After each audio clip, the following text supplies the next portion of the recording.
Vamos agora à entrevista do dia com a Denise Campos de Toledo. E nós vamos falar agora sobre a revisão do plano diretor a partir da nova gestão municipal, as possíveis melhorias no planejamento urbano da cidade.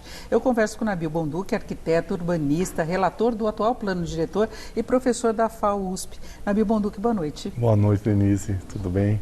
Bom, já era previsto desde a aprovação desse plano diretor que haveria uma revisão em 2021, não é? Isso. E nas sabatinas que nós fizemos aqui com todos os candidatos a prefeita de São Paulo, todos tocavam nesse ponto com alguma proposta na área de habitação, na área de construção, setor imobiliário mesmo, visando o plano diretor.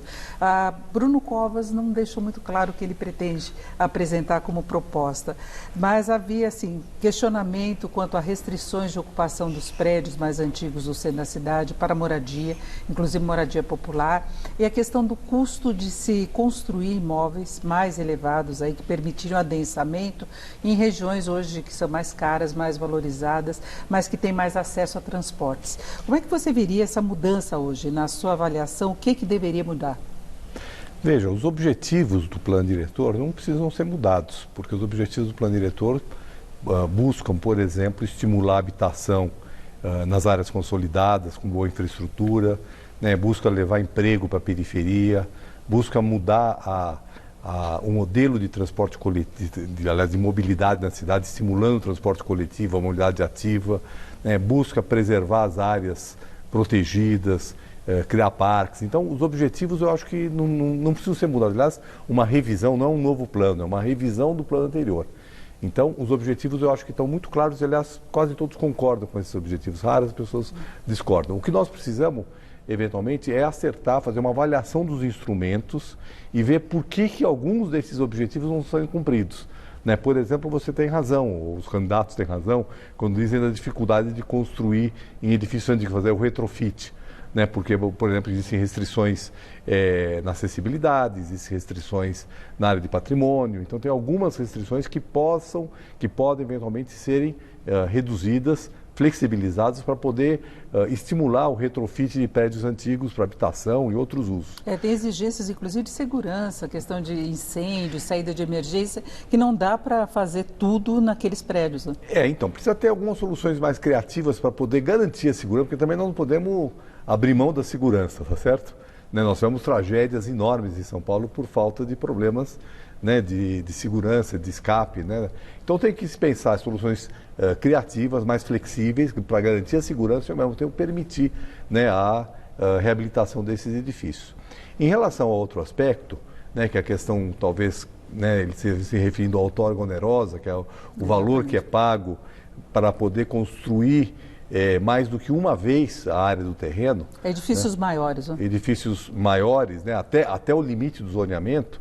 Eu diria o seguinte, o atual plano diretor estabelece uma escala de valores de acordo com a destinação do prédio. Então, prédios, por exemplo, muito luxuosos, né, de mercado, eles pagam uma outorga mais alta do que, por exemplo, apartamentos menores ou apartamentos de mercado popular. E esse recurso vai por um fundo, que é o Fundo de Desenvolvimento Urbano, e ali são reaplicados em obras, 30% delas, por exemplo, em habitação de interesse social. Então, ele tem um aspecto redistributivo.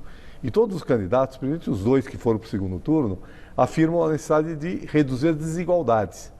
Então, eu acho que pode-se fazer certos ajustes, mas a maneira como foi pensado exatamente para haver uma contrapartida de quem está construindo em áreas com muita infraestrutura, para este fundo poder reduzir as desigualdades na cidade, construir habitação de interesse social, transporte coletivo, infraestrutura nas áreas carentes. Então, esse é o objetivo.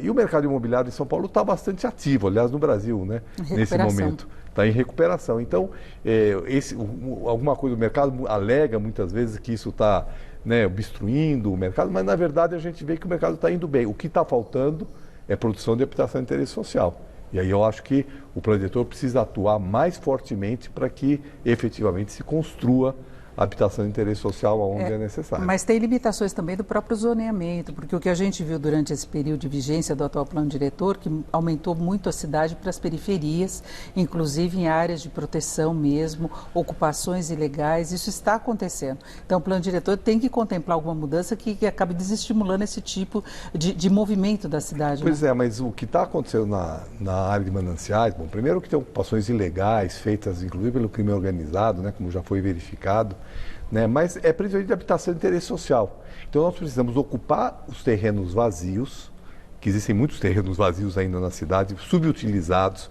Você anda, por exemplo, no centro, você tem uma verticalização, mas também tem muito imóvel com um pavimento, 2 pavimentos, e ali é permitido construir mais. Casas então, antigas, inclusive, né, e não de preservação. E não, né, de preservação. Então, precisa se estimular a construção nessas áreas e conter a situação periférica. Aliás, isso já está no plano diretor atual. O plano diretor atual contém o crescimento da área urbana e estimula a ocupação de vazios e também das áreas junto ao transporte coletivo de massa, onde o coeficiente é muito alto. O coeficiente é 4, né?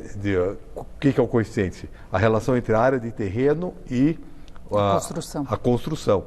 E pode chegar até a 6, se for habitação de interesse social. Então, nessas áreas que são onde tem transporte coletivo de massa, é possível um adensamento muito significativo. Já nos miolos dos bairros, né, que é para proteger um pouco os miolos de bairros, o adensamento é menor e tem um certo limite de gabarito. É uma polêmica que aí o processo de debate do plano diretor, esse debate que nós estamos fazendo aqui, vai ter que se fazer um ano inteiro, o ano que vem, para poder se chegar a uma boa conclusão. O plano diretor mexe com lei de zoneamento também, chega a interferir, porque a lei de zoneamento restringe muito a construção, por exemplo, de edifícios mais altos em regiões da cidade que teriam um atendimento importante de transporte, por exemplo. O plano diretor, ele dá as diretrizes para o zoneamento e ele pode, eventualmente, depende também da opção do governo. Então, agora a Secretaria de Desenvolvimento Urbano, né, o prefeito Bruno Covas, vai ter que decidir como vai fazer essa revisão. Né? Poderá-se fazer uma revisão conjunta do plano diretor com a lei de desocupação do solo, num único processo. Ou vai se fazer como se foi feito em 2014, 2013, 2014, no governo Haddad, que se fez primeiro o plano diretor e depois a lei de desocupação do solo. Agora, ali era um novo plano diretor. Aqui nós estamos fazendo uma revisão. Então, talvez possa se fazer de maneira conjunta esses dois instrumentos. Rever alguns instrumentos do plano diretor e estabelecer também algumas novas regras de desocupação, desde que elas não descaracterize a ideia fundamental do plano, que eu acho que é exatamente o que você falou, né? Ter mais adensamento perto do transporte coletivo. Eu também vi muita reclamação em relação ao IPTU, mas é uma questão financeira que também vai ser colocada. Agora, como é que é o encaminhamento? A proposta parte da prefeitura? A proposta tem que partir da prefeitura. A iniciativa é da prefeitura, ela tem que fazer um processo participativo, tá certo? Para chegar numa proposta.